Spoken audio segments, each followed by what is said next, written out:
Როგორც ყოველთვის, მოგესალმებით, აი ესეთი შვენიერი ადგილებიდან, ხო? გადახედა ბუნებას. საქართველოს მეგონი უნდა გიყვარდეს ადამიანს კი.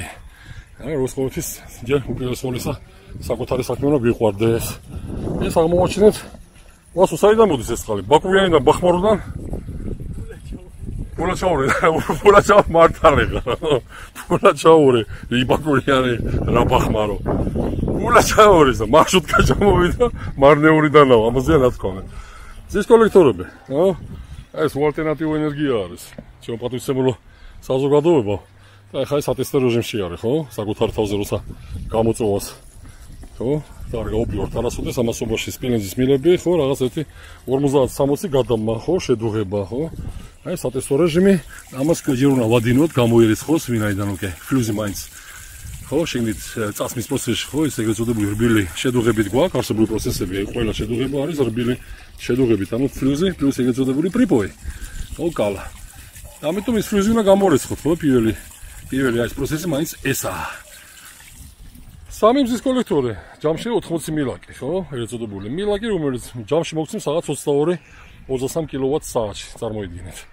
რომელიც არის მშვენიერი მიმართულება იმისთვის, რომ სხვადასხვა მიხარია, ხო? აი, უკვე გამოშთა ერთი, აი, იქ გამოშთა. სუპირველი ჩვენ ივერთომაში მიყოფებით, აი, ქვემოთ ზღვისპირას, ზღვისპირას პრინციპში იქ ზუსტად ერთი კოშკივით ჩამოდეთ, ნომერპირველები მეგონი ჩვენ ვიყავით იქ და ნელა პრინციპში საზოგადოებას, აი, გავათვისმობია იმისა, რომ მზის ენერგია არის ჯანსაღი, იმიტომ რომ როცა გვაქვს აუზი, არც უნდა ვიფიქროთ, აი, შვენიერი აუზი. რომელსაც გავათმოთ აი პატივისცემული 3 მზის კოლექტორი, ჯამში კიდევ ჯერ ვიძახი 80 მილაკით, რატომაც არა და ცხელწყალსაც მოგვიმზადებს. დამონტაჟების ახლა პროცესები იმდენად თქვენთვის საინტერესო არ იქნება ვინაიდან უკვე ეს მიმართულება ჩვენზეა, ჩვენ მიმართულებებზე არის დამოკიდებული და ხო, ჩვენ საზღვრად ამას ყველაფერს თქვენ იღებთ ჯანსაღ ხილს, როგორც იტყვიან. ამიტომ ხო, აი ეს მშვენივრად განთავსდა და შეკითხვაც იყო დასმული ამასობაში, ხო, დაგვეცეს ხრი, რომ კიდე რატომაც არა 1, 2, 3, 3-ის დამატება იმ შემთხვევისთვის, რომ იატაკის გათბობას, კი ბატონო, ჯანსაღად კიდე შეუტიოთ, რო იტყვი ამ ჭყალებში, კი ბატონო, ეს ტერმინოლოგია შემიძლია თამამად გამოიყენო, რატომაც არა. შეიძლება მithumedes დაეტევა 1, 2, 3-ვე დაეტევა აქ, ანუ 6 წელი ეს იქნება რაღაც სუპერ. ნომერ სუპერი იქნება, პრინციპში ნომერ პირველი უფრო სწორად.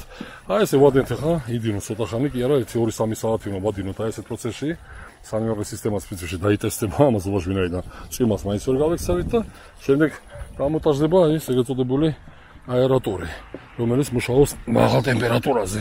აი ამას ვიყენებ, შვენიერი დევაისია, რომელსაც პრინციპში ისაც აქვს გაწერილი 180 გრადუსი ჯანსაღად, ხო, ვინაიდან ეს გადადუღების პროცესში დენის პარს, ხო, პარს და არა იმ ზუსტად სითხეს წყლის ნაცვლად იქნება აქ, რა თქმა უნდა, გლიკოლი. და გლიკოლი თუ გამოდენა სისტემიდან, ვაი ჩვენ თავს, ხო, როგორც იტყვიან ვინაიდან გლიკოლი ეს ვენის ტოლფასი არის, ხო? ძვირიანი არის, ძვირიანი სიამოვნებაა და მაგიტომაც ვინაიდან ზამთარში იმის ალბათობა რომ გაიყინოს მაინც გვაქვს. ამიტომ გლიკოლი უნდა იყოს სისტემაში. და გლიკოლს როგორც ყოველთვის უნდა გაუფრთხილდეთ. ამიტომ დუღილის პროცესამდე არ უნდა მივიყვაროთ. მაგიტომაც არის საინტერესო გამოყენება არსებული ენერგიის. იატაკი 1 ნომერ პირველი თქვენ წარმოიდგინეთ, ხო? იატაკის გათბობა. აი თქვენ წარმოიდგინეთ, ხო? ეს ნომერ პირველი იქნება, რა თქმა უნდა, ცხელი წყალი, ეს არის ვინაიდან პრიორიტეტი, ნომერ პირველი პრიორიტეტი ყოველთვის უცვლელი რჩება. შემდეგ იქნება პატივისცემული აუზი, აუზი ვისაც გვაქვს, წარმოიდგინეთ, ხო? ორი ასპექტი, ანუ პირველი აუზი, შემდეგ ცხელი წყალი, არც უნდა ვიფიქროთ. ვინაიდან ხო, აი არსებულ კიდევ ჯერ ვიზახი გამარტებას იმისა, როცა გვაქვს სიამოვნება და ამ სიამოვნებაში ფული უნდა გადავიხადოთ გაზზე, რომ გავათმოთ, ეს ჩვენი ფუფუნება არის, ზუსტად ფუფუნება იქნება არსებული პროცესისთვის. ამიტომ გავათმეთ, აი ზუსტად არსებული მზის კოლექტორებით, მზის პანელებით არა, მზის კოლექტორებით მიიღეთ ენერგია და გამოიყენეთ წაახმარეთ საკუთარ ფარს, რატომაც არა. ხო? ეხლა ქვემოთ პრინციპში უკვე ის დამთავრების შემდეგ პროცესში საქვაბესაც ვიხილავთ.